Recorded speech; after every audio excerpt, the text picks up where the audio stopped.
the f am I gonna do with this? It's exactly how I want to spend a Saturday.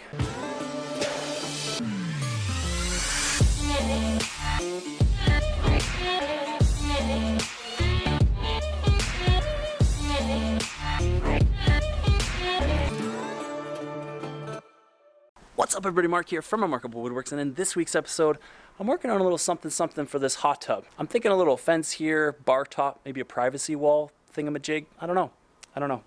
There's already a patent pending for that name though, so don't even think about it. All right, so we're working with a little bit of a homeowner special here. The posts are already in, the hot tub's in, and it is already decked, which is great. So my job is just to make it look a little bit prettier. So I'm thinking about doing a basket weave on the bottom, a little ledge, and then for the top, we'll just do basic straight boards, and then get on to barbecuing some burgers, you know? So whenever you're doing a basket weave, the most important part is for these posts to be plumb. Now they've been out for about a year over the winter, so they've twisted a bit. So we got a little bit of a challenge ahead, but I think we'll be okay. And I haven't done a basket weave in a couple years, so let's see if I remember how to do this.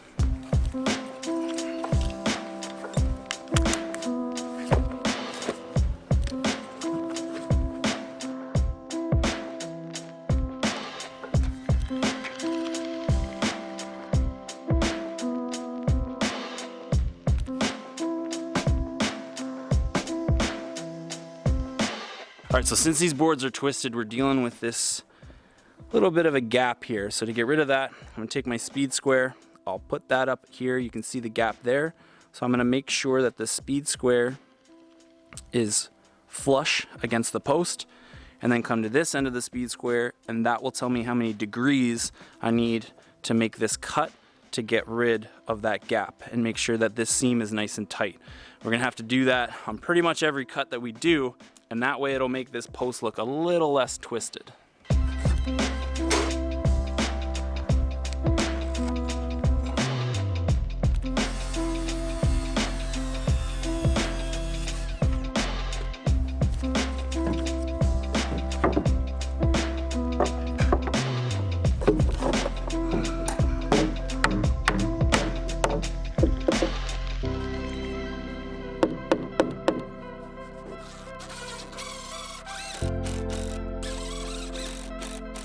All right, so now that I have the bottom rails screwed in, the next step is to cut and rip the supports. So we're gonna have half a 2x4 go in here. We're gonna find the center of our rail, do a little divider, and then put little ripped 2x4s on either side. And then another ripped 2x4 in the middle, and we'll have something to stop it on this end, wrap around, and then stop it on that one. And that way we'll have two panels of basket weaves and a bar on top.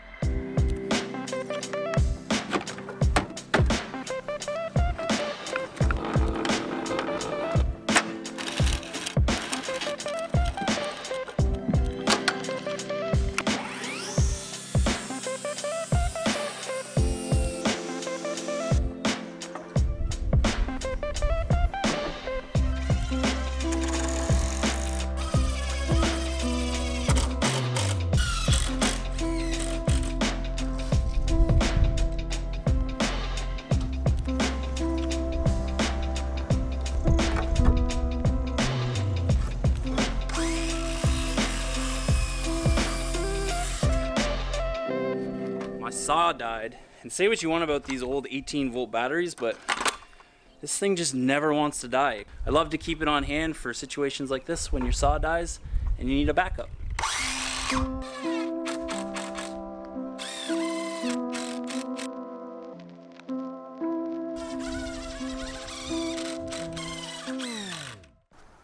So I have to find the center of this panel here. If you don't math very good, a really quick way to do that: take your tape, fold it in half. I'm at 46.5, and if I look down there, that puts me at 23.25 on the bend. So now I know that that's my halfway mark. And because I'm putting a 2x4 material in here, put my tape measure over top of my mark, come back half the distance of a 2x4, which is 3/4 of an inch, make my mark. That way I know that my middle board will be sitting perfectly center of this panel.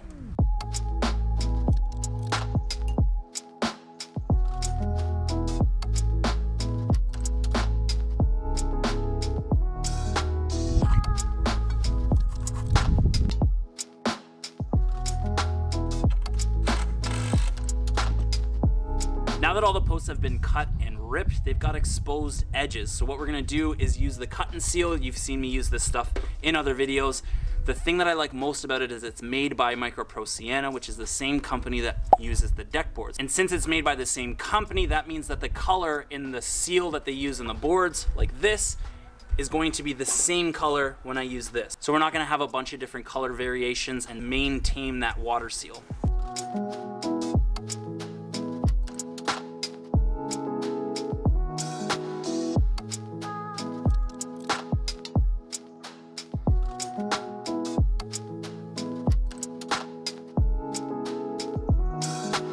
Now, yes, you're supposed to use cut and seal because it's great at repelling moisture, but really, I just like it because it ends up making your cut pieces look like it actually came from the factory, which helps greatly with my OCD. So even if you don't care about sealing everything, if that's a thing for you, try it out. Thank me later. Now that everything's cut, sealed, and installed, it's time to rip down the fence boards. The trick is try to make them as wet as possible. It's been raining for the last couple of days and I intentionally left the boards outside to try and soak up as much moisture as possible.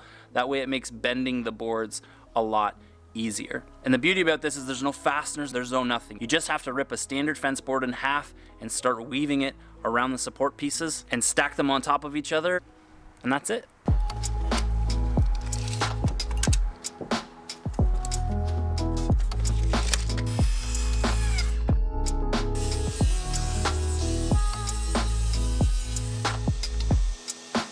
So for the basket weave, we have to take a standard fence board and rip it in half.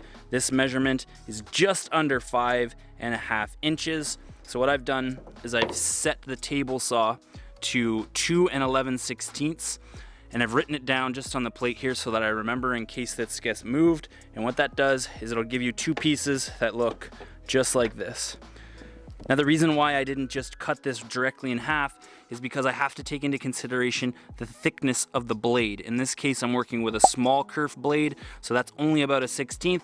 So once I figure that out, I'm left with two fence boards that are the exact same height here, and then I can use this to bend them around my posts.